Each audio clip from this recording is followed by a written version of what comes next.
Welcome back, and this is part 2 of what similarities. In part 2, I'm going to explain how to handle the questions involving prisms. It can be a triangular prism, it can be a circular prism, a cone. So now we need to know, and under prisms, there are 2 questions that you can expect. One, it can be the area, and 2, that is going to be the volume. But with the plain figures, if you saw in my part 1, I looked at how to find the side of the length of the given diagrams that can be geometrically similar. So to start with, let's look at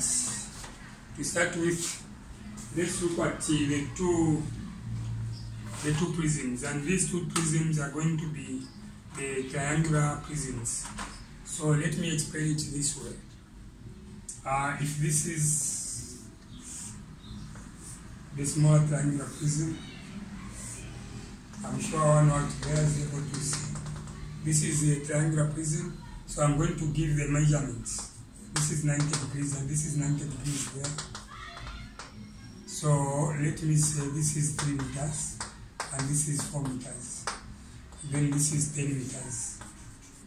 So if you look at this one, according to mensuration, if you are told, let's say, to say find the volume, calculate the volume. Calculate the volume. This time around it's not similarity, but I'm looking at the mensuration perspective. So in your solution, to get the volume for this, you need to know the area for the face, which is a triangular face. So volume is equals to area of the face, which is half BH, then multiplied by the length. Then we teach such kind of mathematics to the pupils who are in grade 9, but I want to pick it up from there. First of all, using mensuration, we get the volume, and later on, I'm going to use the same diagram under similarities and see how we can arrive at the same volume. So I'm sure that is well understood and it is well presented.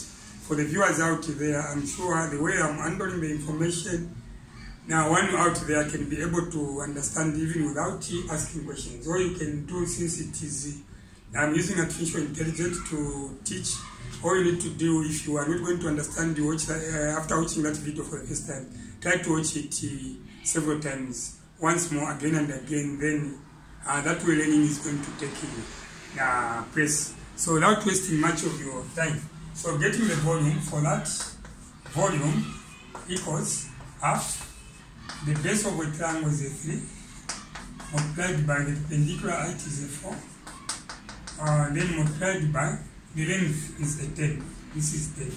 So from there, the first thing that you are going to do is to start reducing 2 there, 1, and 2 into 4, it is 2. So that way, we are going to get the volume to be 3 multiplied by 2 multiplied by 10.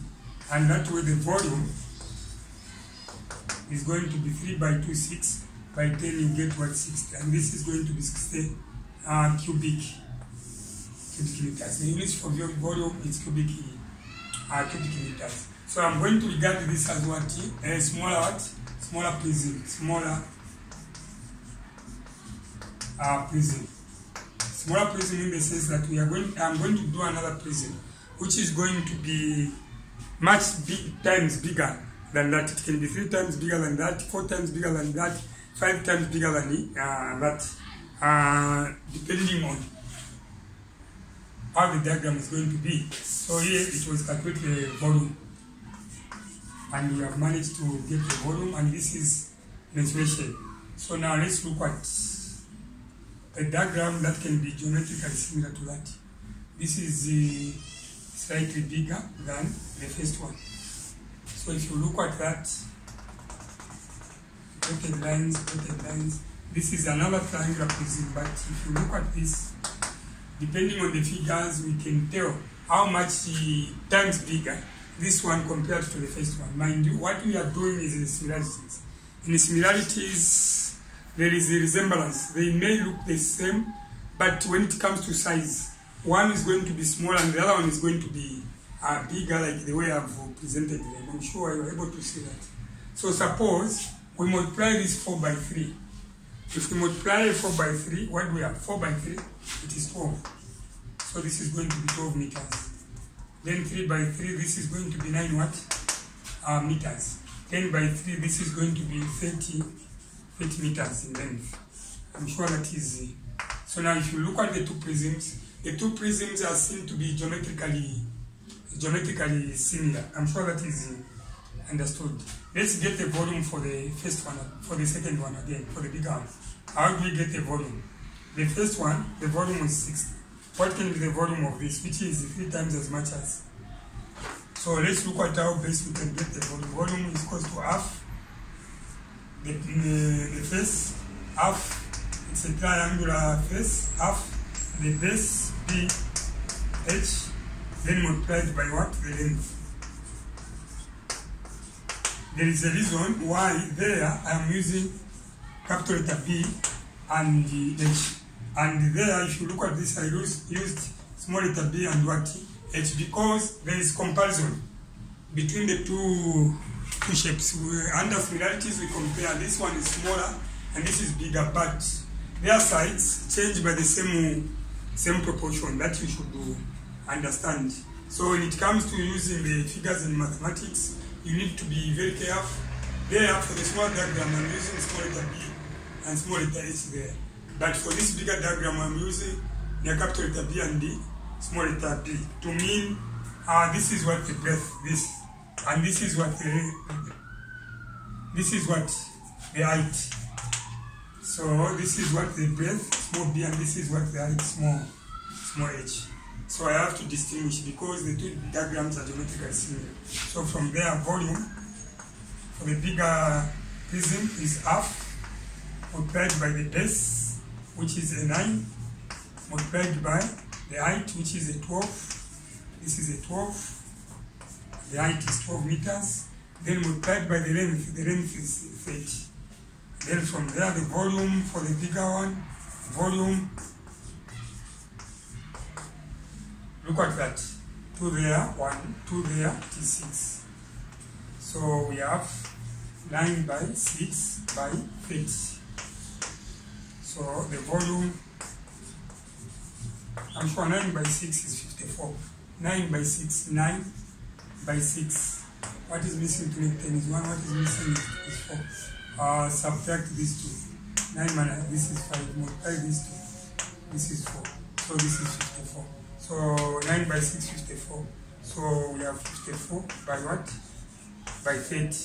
So to get the volume there, 54 by 30, what can be 54? 54 by 30.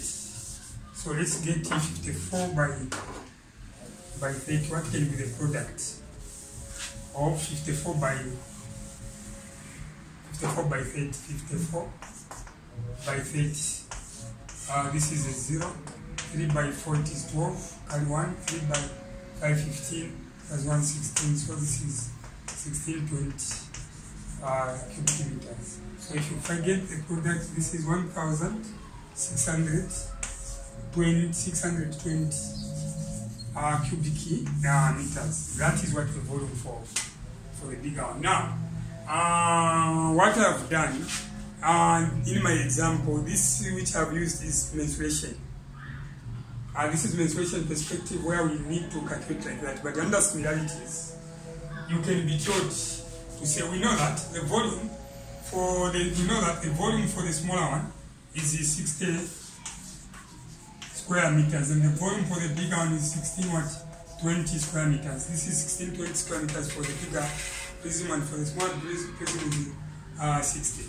Now, the way examiners are between the two, they are going to tell you to say the two triangular prisms are geometrically similar.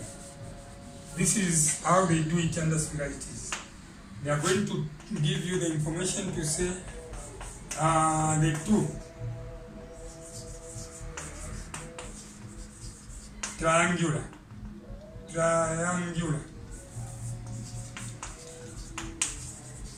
prisms shown above are geometrically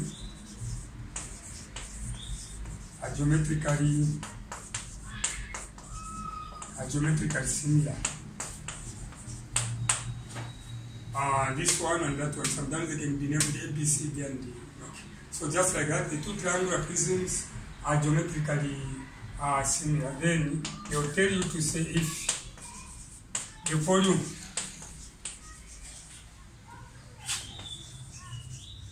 for the smaller prism is 60 cubic meters. Question: calculate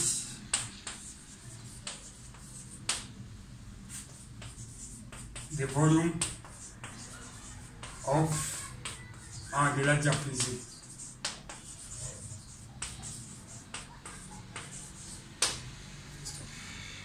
So we know that the volume for the larger prism is expected to be 1,620. But this time around, under similarities, they are not going to give you that. And at times, you may find that these diagrams are not even going to be. It's not necessary even to show the diagrams, but the information is enough. So you need to figure it out. You say, okay, the two prisms or triangular prisms are geometrically similar. So here I've included the picture to make you understand, to make you a learner out there understand how to go about it. So if you look at the first one and the second one, we calculated the volume for that to be 60 and the volume for this to be 1,620. But in this question, I have initiated, I said the two triangular prisms are geometrically similar. And I've said if the volume of the smaller one is 60 cubic meters, calculate the volume of the larger one. And we are expecting the answer to be 1,620.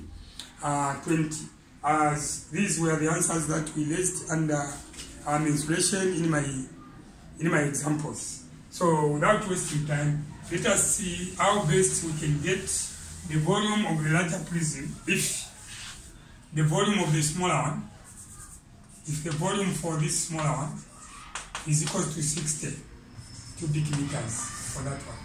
But the volume for this bigger one, it's question mark. So how do we do it? So in my solution, this is what you need to include.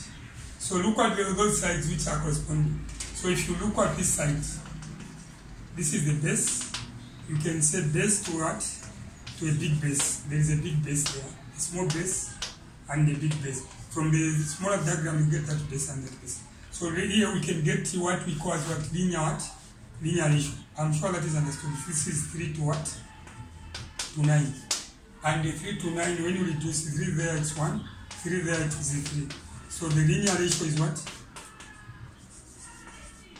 Linear ratio is 1 to what? To 3. So it is this linear ratio which can be upgraded to what? Volume ratio. If it was the area, it will have to be upgraded to area what? Ratio. But this time, to beat time, let's upgrade this to volume ratio. So linear ratio, let's upgrade it to volume ratio. Upgrading it to volume ratio, look what is 1 to the power 3 to 3 to the power 3. And that which is going to give us 1 times 1, no matter how many times you multiply 1, it's 1. 3 times 3, 3 to the power 3 is 27. 3 to the power 3 means 3 times 3 indices. This is in expanded way, but the value is what? 27. So now, to get the volume for this bigger thing, since we have known the volume ratio, we are going to write 1 over 27. So this is an equal sign. For the smaller diagram, we have been told to say the volume is 60. And for the bigger diagram, we don't know the volume. Let that volume be, for the bigger one, be what? V. Let V represent the volume for the larger object. From there, what you need to do is to cross multiply. If you cross multiply, V multiplied by 1, you get V equals 27 multiplied by what? 60. So let's find the product of 27 and 60. To start with, that is 0 is written there. So 60 that 0 is already there, then 6 by 27.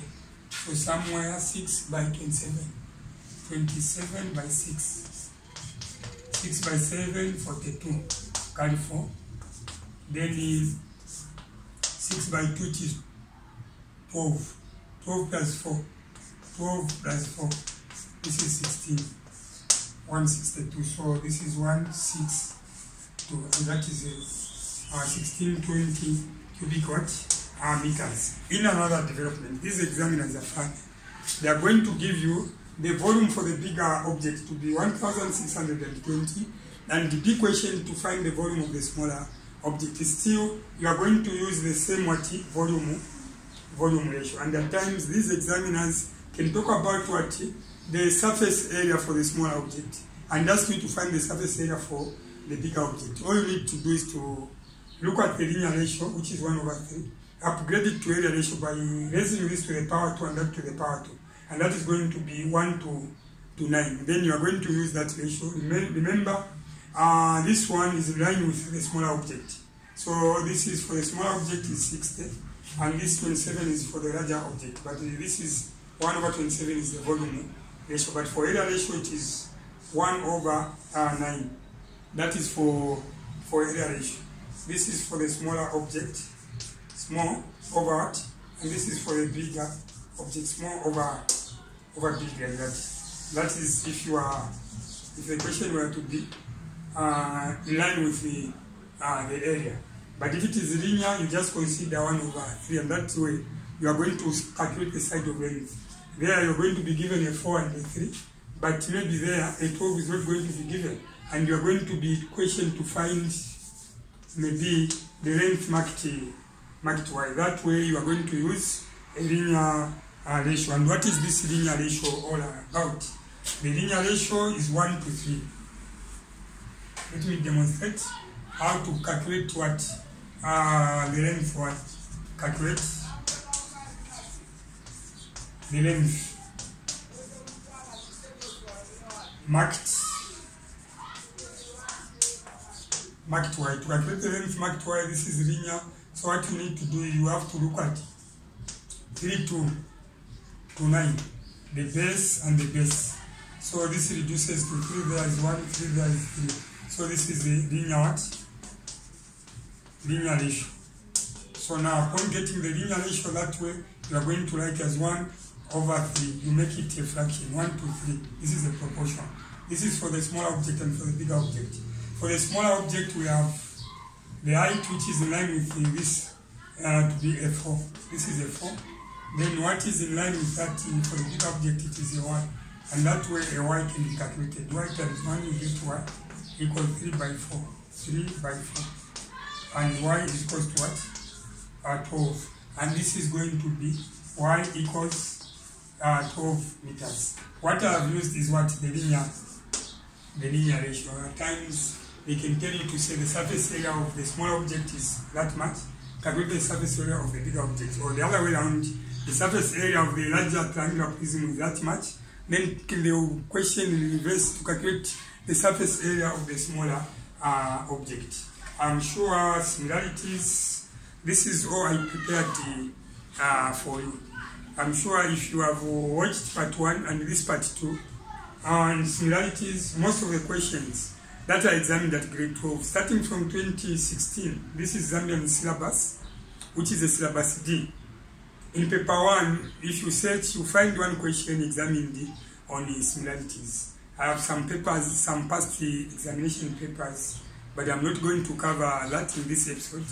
The questions are going to be covered in a different episode. But taking advantage of part 1 and part 2, I'm sure similarities, which is examined at grade 12, is covered. And the similarities, we start teaching similarities to the pupils who are in grade 9. And this year, which is 2025,